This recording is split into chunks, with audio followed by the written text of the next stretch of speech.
Hello students, welcome you all in today's class. I am Amita, lecturer biology, Government Senior Secondary School Mahendraganj, Rajpura, District Patiala. Students, let's continue our chapter 13th, Organisms and Population. Topic is population interactions, and in today's lecture we will cover two subtopics. One is commensalism and another is competition. So be focused students. Let's start our today's first subtopic, that is commensalism. commensalism एक इस प्रकार की interaction है जिसमें एक species को benefit होता है, one species get benefits and the other species is neither harmed, ना तो उसको नुकसान होता है नॉर बेनिफिटेड, ना ही उसको कोई फ़ायदा होता है. क्लियर. इसकी एग्जाम्पल हम ऑर्किड की देंगे. प्रीवियस लेक्चर में जब हमने म्यूचुअलिज्म को डिस्कस किया था तब भी हमने ऑर्किड की एग्जांपल दी थी कि ऑर्किड के बहुत ब्यूटीफुल फ्लावर्स होते हैं और जो ऑर्किड्स हैं एक तरह के एपीफाइट्स हैं, मैंगो ट्री के ऊपर अगर ग्रो कर रहे हैं तो इनके ब्यूटीफुल फ्लावर्स की वजह से इंसेक्ट्स आएंगे और पॉलिनेशन होएगी. यहाँ पे हम ऑर्किड की बात करेंगे कमेंसलिज्म में भी.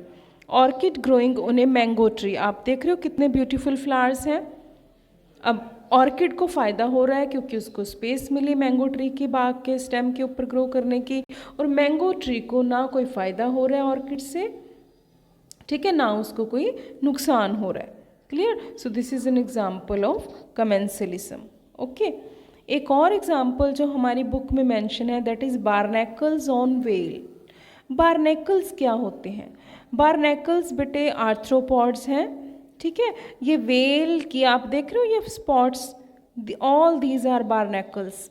ये वेल्स की स्किन के ऊपर अटैच हो जाते हैं और वेल को इनसे कोई बेनिफिट नहीं है, ना वेल को कोई हार्म है. बार्नेकल्स को स्पेस मिल रही है, फ्री में पानी में घूम रहे हैं, फ्री में राइड मिल रही है उनको. So this is interesting example of commensalism. Another interesting example of commensalism is cattle egret bird and grazing cattle. ये जो सीन है बहुत कॉमन है, आपने देखा होगा कि जब कैटल, काऊ, बफलो कभी ग्रास ग्रेजिंग कर रही होती है ग्रास के ऊपर, तो उसके आसपास ये जो बर्ड्स हैं ये घूमते हैं. अब क्यों घूमते हैं ये बर्ड आसपास?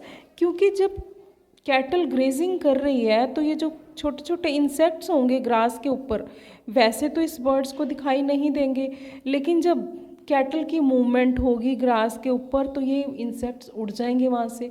जब वो उड़ेंगे तो इस बर्ड्स जो को ईजिली डिटेक्ट हो जाएंगे और ये इनको खाएगा.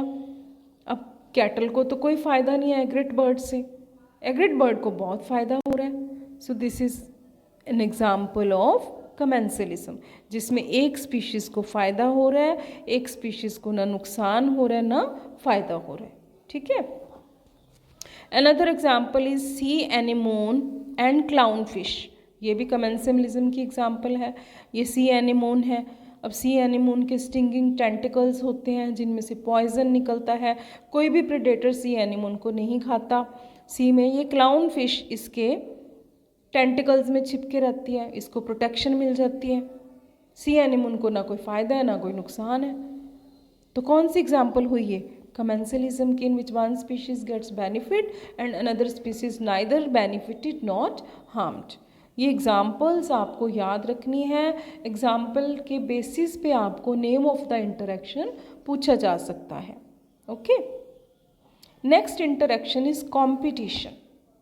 अब ये जो आपने गेम ज़रूर देखी होगी या कभी आपने खेली होगी, रोप पुलिंग गेम बोलते हैं. इसमें क्या करते हैं? कंपटीशन करते हैं कि कौन अपनी साइड पे रोप को पुल करके लेके जाएगा. कंपटीशन हो रहा है बिटवीन टू ऑर्गेनिजम्स. ठीक है. इसमें ज़्यादा ऑर्गेनिजम्स, ज़्यादा लोग पार्टिसिपेट करते हैं, तो हम इसी कंपटीशन की बात कर रहे हैं. अब इसमें आपको पता है कि जो स्ट्रॉन्ग होगा वो अपनी तरफ पुल करके ले जाएगा रॉप को, और जो वीक होगा या जिसकी कम है ऑर्गेनिजम्स उस तरफ वो लूज़ कर देगा गेम. तो कंपटीशन एक टाइप की जो है नेगेटिव इंटरेक्शन, क्योंकि दोनों को ही क्या होता है, जो इकोलॉजी में हम कंपटीशन पढ़ रहे हैं वो एक टाइप की नेगेटिव इंटरेक्शन है, ठीक है, दोनों को थोड़ा थोड़ा नुकसान हो ही जाता है। It is a type of interaction in which related species, या तो ये दो रिलेटेड स्पीशीज़ में कंपटीशन होगा रिसोर्सेज के लिए, या टोटली अनरिलेटेड स्पीशीज़ में भी कंपटीशन हो सकता है फॉर द रिसोर्सेज, अगर रिसोर्सेज लिमिटेड हैं या सेम रिसोर्स है।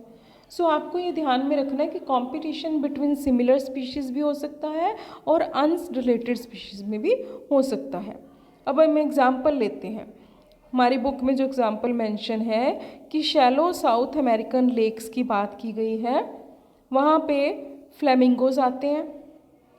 उसी लेक में जो रहने वाली फ़िश हैं उनका और फ्लेमिंगोज दोनों का फूड जू प्लैंक्टन है। अब देख रहे हो, फ्लेमिंगो का फूड भी जू प्लैंक्टन है और इस फिश का फूड भी क्या है, जू प्लैंक्टन है। दोनों क्या है, डिफरेंट स्पीशीज़ है, लेकिन इनका रिसोर्स क्या है, सेम है, तो कंपटीशन होगा, ठीक है। जो पावरफुल होगी या जिसका नंबर ज़्यादा होगा वो जीत जाएगी। क्लियर। तो गॉज एक इकोलॉजिस्ट साइंटिस्ट थे, उन्होंने एक प्रिंसिपल दिया कॉम्पिटिटिव एक्सक्लूजन प्रिंसिपल, जिसको गॉज कॉम्पिटिटिव एक्सक्लूजन प्रिंसिपल बोलते हैं। उन्होंने बोला कि अगर रिसोर्सेज लिमिटेड है तो क्या होगा, जो सुपीरियर स्पीशीज़ है या स्ट्रॉन्ग स्पीशीज़ है वो जीत जाएगी, and it will eliminate the other species, जो वीक है उसको वो निकाल के बाहर फेंकेगी। ऐसा ही होता है ना, जो स्ट्रॉन्ग होता है वो जीत जाता है। लेकिन ये हमेशा गॉज प्रिंसिपल जो है ट्रू नहीं हुआ।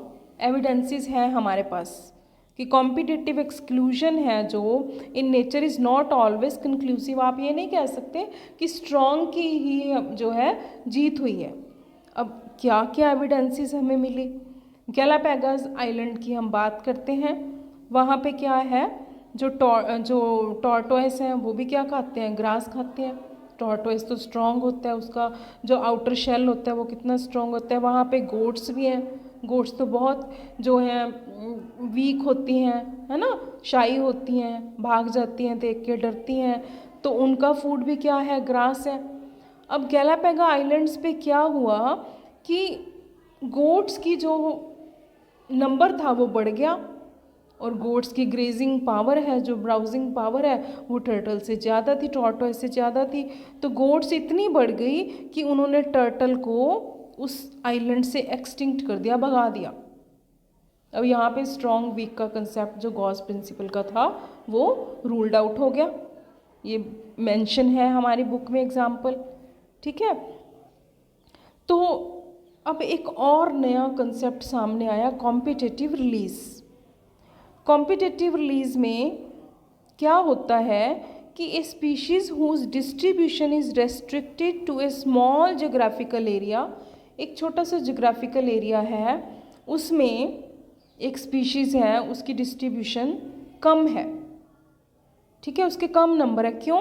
क्योंकि वहाँ पे एक बहुत सुपीरियर कॉम्पिटिटिव स्पीशीज़ रहती है जो उसको वहाँ पे इतना रहने नहीं देती, ठीक है।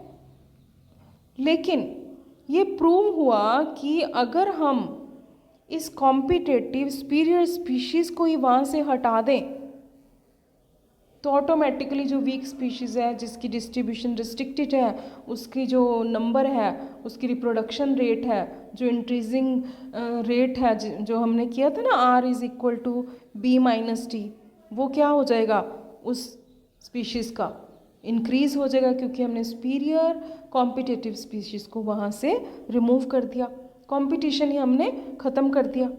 इसकी बहुत अच्छी एग्जांपल दी हुई है हमारी बुक में। Connell's elegant field experiment, Connell scientist थे, उन्होंने एक्सपेरिमेंट करके बताया। उन्होंने क्या किया, उन्होंने देखा कि ओशंस में, एक तो आपको पता है ना, लो टाइड्स होती हैं और हाई टाइड्स होती हैं। लो टाइड्स में रहने वाले जो बार्नेकल्स थे, ठीक है, उनकी क्या थी, वो सुपीरियर थे। ये आप देख रहे हो, लो टाइड्स पे रहने वाले जो बार्नेकल्स थे, बार्नेकल्स मैंने आपको कमेंसलिज्म में बताया था कि ये आर्थ्रोपोड्स होते हैं, वेल्स के ऊपर चिपक के रहते हैं। लो टाइड्स में रहने वाले जो बार्नेकल्स थे वो बैलेनस थे, वो सुपीरियर स्पीशीज़ थी, जब वो होते हैं तो वो जो हाई टाइड पे रहने वाले जो बारनैकल्स हैं, थैलमस, उनको वो ओवर रूल कर देते हैं। थैलमस की जो नंबर है वो कम होता है। तो कॉनल्स ने क्या देखा कि अगर हम ये जो सुपीरियर स्पीशीज़ है बैलेनस की, अगर हम इनको हटा दें, कंपटीशन इनका ख़त्म कर दें, तो जो वीक स्पीशीज़ हैं बारनैकल्स की, उनकी आप देख रहे हो कितनी बढ़ गई रिप्रोडक्शन। तो ये कंसेप्ट क्या है? Competitive release. Clear? So Connell's elegant field experiment क्या शो करता है कि on the rocky sea coast of Scotland, Scotland में ये एक्सपेरिमेंट किया गया, the larger and competitively superior barnacles Balanus dominate the intertidal area. एक बार डायग्राम फिर चलते हैं। जो बैलेनस है, सुपीरियर स्पीशीज़ है, जो कि लो टाइड्स में रहती है, इंटरटाइडल एरिया में रहती है, वो हाई टाइड में रहने वाले बारनैकल्स की स्पीशीज़ को डोमिनेट करती है। लेकिन अगर हम बैलेनस को ही रिमूव कर दें तो हाई टाइड में रहने वाली जो दूसरी स्पीसीज़ है थैलमस की, उसकी रिप्रोडक्शन फास्ट हो जाती है। ठीक है, यही शो किया कॉर्नेल एक्सपेरिमेंट ने, जिसको हम बोलते हैं कॉम्पिटिटिव रिलीज। क्लियर हो गया आपको कॉम्पिटिटिव रिलीज? ठीक है, कैसे अचीव किया जा सकता है? सुपीरियर स्पीशीज़ को रिमूव करके। अब एक और बहुत इम्पॉर्टेंट कंसेप्ट है रिसोर्स पार्टीशनिंग का। ये भी क्या करता है कि अब हमने गॉस कॉम्पिटिटिव एक्सक्लूजन प्रिंसिपल पढ़ा कि व्हेन रिसोर्सेज आर लिमिटेड, जब रिसोर्सेज बहुत कम हैं तो जो competitively closely related superior species हैं वो इन्फीरियर स्पीशीज़ को या वीक स्पीशीज़ को एलिमिनेट कर देंगी। ये हमने किया गॉस प्रिंसिपल में। लेकिन रिसोर्स पार्टीशनिंग कुछ और ही बता रही है कि जो स्पीशीज़ हैं वो भी बहुत वाइज हैं, ठीक है, बड़ी स्मार्ट है। उन्होंने अपने अपने रिसोर्सेज की पार्टीशन कर ली ताकि हम एक्सटिंक्ट ना होए, हम एक दूसरे को ओवर रूल ना करें, बल्कि हम एक साथ को एग्जिस्ट करें। इसको हम बोलते हैं रिसोर्स पार्टीशनिंग। को एग्जिस्ट कर जाती हैं वो। ठीक है, कैसे? अब ये एक्सपेरिमेंट भी किया, मैक आर्थर ने एक्सपेरिमेंट करके बताया कि 5 closely related species of warblers, warblers क्या होते हैं? बर्ड्स होते हैं जो इंसेक्ट्स खाते हैं, living on the same tree. Same tree पे उन्होंने देखा कि 5 टाइप्स ऑफ वार्बलर्स थे और वो बड़ी अच्छी तरह से रह रहे थे, रिसोर्सेज उनके सेम थे, लेकिन उन्होंने आपस में कंपटीशन नहीं किया। उन्होंने अपने रिसोर्सेज की पार्टीशन कर ली कि भाई ये तेरा एरिया है, ये मेरा एरिया है, तू अपने एरिया से खाना खा, मैं अपने एरिया से खाना खाऊंगा और हम आराम से को एग्जिस्ट करेंगे। उन्होंने अपना फोरेजिंग एक्टिविटीज़ यानी कि सर्च, फोरेजिंग मतलब होता है सर्च फॉर फूड, वो भी अपना अपना डिफरेंट कर लिया।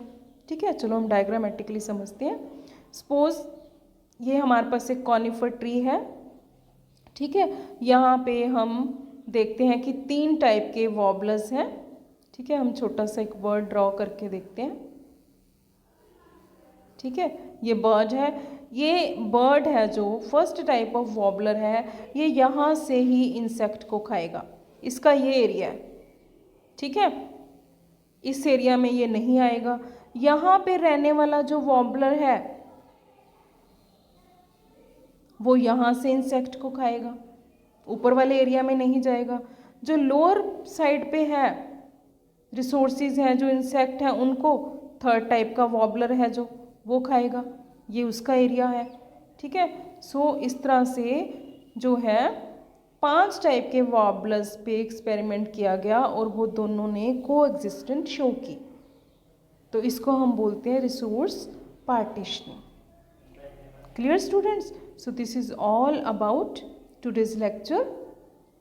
ठीक है, आई होप कि आपको कमेंसलिज्म एंड कंपटीशन अच्छी तरह से समझ आ गया होगा। We will meet in the next lecture. Till then study well, learn well and have a nice day. Thank you.